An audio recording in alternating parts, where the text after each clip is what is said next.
I have. Are you all ready? We're on the list, Judge. Okay. Also, we've submitted a memo in that case as well. So when it comes to us, there is a sentencing memo. All right. Can I see the sentencing memo? Lunsford? I don't know. What's your client's name? Lunsford? Is that next?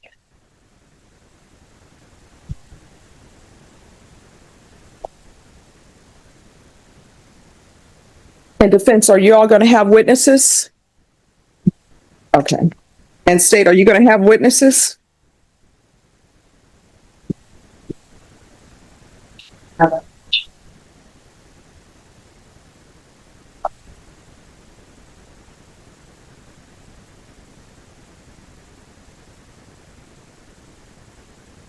All right, pause right here. This is where this case stops being just paperwork and starts being deeply personal. We're not talking about faceless numbers. These are elderly victims, people living check to check, trusting someone whose job was literally built on trust. And legally speaking, this is why courts treat theft involving vulnerable victims differently.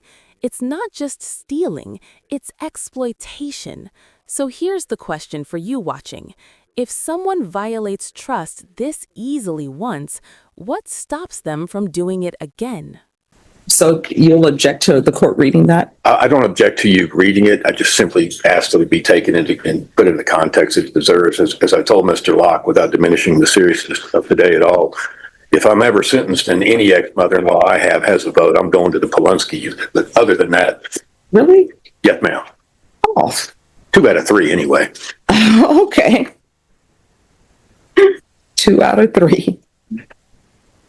Is there a common denominator? Yes, ma'am. Yes, ma'am. All right, just y'all can remain here. Just give me 5 minutes.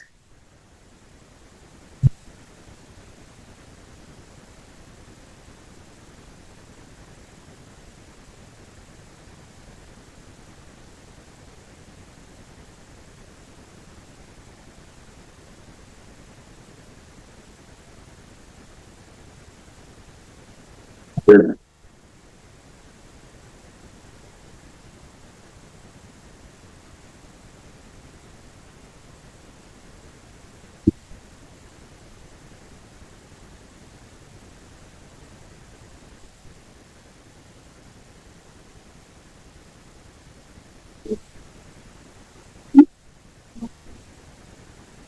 Righty. We're going to go on the record. Court is calling 2025 CR 001023, State versus Mark Davis Lunsford. But I have parties announced for the record. Stop the state. Dan Togdell and Sam Locke from Mr. Lunsford, Your Honor. And are you Mr. Lunsford? Yes, Your Honor. You entered a plea in this case. As a part of your plea bargain agreement, you will to pay the restitution up front. The restitution amount was $297,000, well, approximately $297,000. Has that been paid up front? Yes, Your Honor. According to your plea bargain agreement, the state is opposed to your application for deferred adjudication. The state is recommending community supervision. What I can tell parties, since he has paid the restitution up front, the court is going to follow your agreement in the granting of community supervision. So the only thing that needs to be addressed here is the application for deferred adjudication. And state, you are opposed? Yes, Your Honor. All right, and if you could explain? Yes, Your Honor. There are 55 counts in this indictment. This defendant pled to one of them. In its essence, it's just a theft case. It's a theft case. It's a theft that went on for many years. What we allege is from at least 2010 to 2019. Mr. Lunsford was an insurance agent. He stole money from his clients. And it went on for a long time. It went on repeatedly. And it went on even after the Department of Insurance revoked his license practice and to sell and collect payments and that sort of thing. I know the court hears a lot of theft cases, and it's certainly a miserable experience to be victims of that. But I think it's even worse whenever it involves a breach of trust that results in victims losing a sense of security. We all rely on certain people to handle our money, and we trust them to do that. So they be financial advisors, bankers, insurance agents, etc., CPAs. But I think we have that luxury of trusting them to handle things the way we want to be done. But these victims in this case will probably no longer have that luxury ever to have that sort of fix. This is a critical legal crossroads. Community supervision sounds lenient, but it's not a free pass. The real battle here is deferred adjudication versus a straight conviction. Deferred means no final conviction if you behave. A conviction, that follows you forever. And notice this. Despite nearly $300,000 in restitution, the state still says no deferred. Why?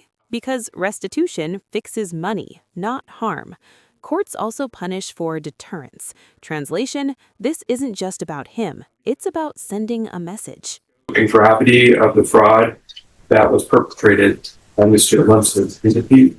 While it's laudable that he made this upfront restitution, and that was a primary goal of the state, so that these victims did not have to be delayed justice any longer in this case. But the reality is that payment could have been made at any point while this case was pending. It was pending for a long time to be indicted, and Mr. Lunsford is aware of the investigation. So for that reason, for justice for these victims, that's why we are asking the things that we are asking for today. All right. Good morning. Thanks. Mr. Lunsford is here today with his wife, Claire, with his first cousin, George Craig, and Miss Landers and Miss Salinas, who are neighbors of Mr. Craig. He's 49 years old, save and except a fight that he got into when he was 17 years old that was resulted in his successfully completing a misdemeanor deferred. This is his first interface with law enforcement. He has, as the state pointed out, made right at $300,000 in restitution. He is happily married. He has 2 adult children by a prior marriage, 2 stepchildren by this marriage. The difference in deferred adjudication is a difference with a distinction in this case for a number of reasons. One, it's a first-degree felony. If he should violate the terms and conditions, obviously he opens himself up to the full range. Second, he's a certified crane operator. A straight probation, which is obviously a conviction, will bar him from doing work at a federally supervised facility, which basically in Houston is about half his work, so it's going to impede significantly on his work. But we would ask that the court consider the deferred adjudication, given his full restitution, given the community support he has, and given his ability to continue to be a successful employee. All right. So what I read in the PSI, there's a mention by someone who's not his ex-mother-in-law. Someone else said that he had done this before with State Farm. I don't believe that's in the evidence of the submitted State Exhibit 1. That person may have had knowledge of that information. I generally have knowledge of that, but not specific information enough to give the court about our case and the role of systems. I'm just addressing it because it's included in the packet that I received with the PSI. So does anyone want to address that? Yes, Judge, just briefly. There was discussion about that specific letter. I believe that's the unsigned letter that purports to be on behalf of 4 people. Yes. There are allegations of uncharged conduct that we saw today for the first time. I would submit to the court that the state has had this case for a while. It's been ongoing litigation. If there were other charges to be made, they would have brought them. The plea bargain before the court was with the work of Mr. Stout on behalf of the state and Texas Department of Insurance and counsel for Mr. Lunsford. And we'd ask that the court rule on what's in front of it that's been charged. It's just a vague allegation without a signature, and it's very difficult to address, Your Honor. All right. So are both parties asking the court to disregard that? Yes, ma'am. Yes, sir. All right. Then the court will disregard that. One brief reply in response to Mr. Stout, Your Honor. He indicated that it took Mr. Lunsford a minute to effectuate restitution. We made it clear from day one when he was charged, I think back in February, that our intent was to pay this. It took Mr. Stout a while to get the restitution effectuated or together, which we understand. But we've always represented, we wanted to make restitution. All right, so here's my question, and I'm just trying to weigh on whether or not to grant his deferred or not. What was the end game? Because, and by that I mean, because there are a lot of people who are involved. And what the court is seeing is some of this, I think it's listed as elderly persons who had, I guess, their premiums or whatever that they thought they were paying that were taken. I mean, what, did he not think anyone would ever report this? Did he not think that at some point somebody was going to need to use their insurance and then their insurance is canceled and they don't know about it? What? Judge, I can't crawl back in his mind back at the time. I think this was another example of, for lack of better description, thinking that he could muscle his way through it and eventually get the insurance that these people wanted, and just never did. Right. Is there any? This moment matters more than people realize. The judge is drawing a hard constitutional line here. If it's not charged, tested, and proven, you don't get punished for it. That unsigned letter, emotionally explosive, legally useless. This is the court protecting due process, even when the allegations feel believable. That balance, that's justice doing its job, not social media justice. And yes, this restraint absolutely affects what happens next. Well, in this case, take full responsibility. It left a mess in my wake through decisions. But I mean, see, I love to have as much information as I can have. I'm trying to figure out, what were you thinking when you were doing this? Because it's more than one person. It's not, oh, I did this one time. Did you need money? I mean, what was the point? This was failing. I was trying to cover bills, and it comes to the ball on me. I knew it was wrong at the time. I felt there was my course of action at that time, and that I would correct it, I would fix it, and it just got out of hand. Doesn't excuse my actions. It was wrong. It was wrong. 2019, I walked away from all that. Been employed by the same employer ever since. All right. Is there anything else? Nothing can say. All right. I'm going to give you a choice because it appears that you don't have any criminal history other than this. Is that correct? That's correct. Yeah. All right. And I've been asked to disregard certain things. And if there's no information before me that that the defense had a chance to question and put to the test of its truthfulness, then I'm not going to consider it. So these are your choices. This is your only choice. You have no other choice. 1, I'll grant your deferred for 10 years, but you're going to be taken into custody today, and it's going to be 180 days. 2, I can find you guilty, and I'm not going to give you any time as a condition of probation. Those are your only 2 choices. Take option 2 now. So no jail time. All right. The court is going to find you guilty. The court is going to sentence you to 10 years in the prison, suspended and probated for 10 years. There's to be regular reporting by Zoom or in person, regular random UAs. There's to be no employment handling any financial transactions. There's to be proof of employment within 45 days. No employment as a home healthcare provider or with minors. There's to be 200 hours of community service restitution. Probation, the felony anti-theft course, is that similar to CAT's 1 and 2 theft course, or is that something different? Similar to. All right, so which do you think is most appropriate? CAT 1 and 2 It might be better. All right, CATS 1 and 2 theft course. And does that encompass the MRT? No, Judge. All right, the MRT with regards to Houston, are you asking that it be transferred to Houston? Yes, ma'am. And I'm so sorry, is that Travis or Harris? It's Harris. Okay. Transfer to Harris County. Field visits, Ms. Abram, is if they do them one time per month for 6 months. And there's to be no contact with the complainants. Judge, one of the complainants is Mr. Lunsford's father. He did not. This moment matters more than people realize. The judge is drawing a hard constitutional line here. If it's not charged, tested, and proven, you don't get punished for it. That unsigned letter, emotionally explosive, legally useless.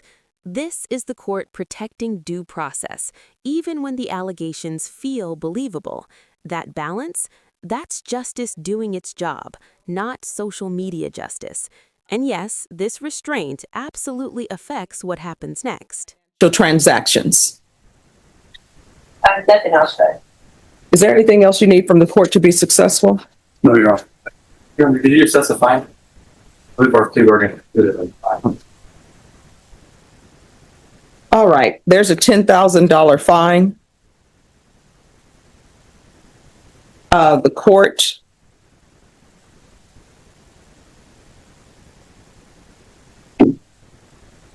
court will probate 5,000 of that. No one usually know where the fine goes. It ends up disappearing and we can never track it. That's not me, that's the government who cannot track it. All right, there's a $10,000 fine. 5,000 of that would be probated. If you successfully complete everything, you only have to pay the $5,000. If you do not, you're looking at the full $10,000. Do you understand? Yes, Your Honor. All right, did you review the document entitled Trial Court Certification of Defendant's Rights to Appeal with your attorney? Did you understand it and sign it? Yes. Because this plea bargain agreement, because I followed your plea bargain agreement, and because you waive your right to appeal, you do not have the court's permission to appeal. Because this is a felony conviction, you're not allowed to own or possess any weapons or ammunition. If you have a question over what a weapon or ammunition is, you'll need to speak to an attorney. Do you understand? Yes, Your Honor. All right, we can go off the record. So here's the thing, since you accepted the guilty, even if you would not have accepted the guilty, this is a crime of moral turpitude. Anything that requires a license, you need to let them know that you have this. Do you understand? Yes, Your Honor. All right. Is there anything else from either side? Just one minor thing. When we did the plea, there was a page in the SIPs that had a secured area with postage stamp.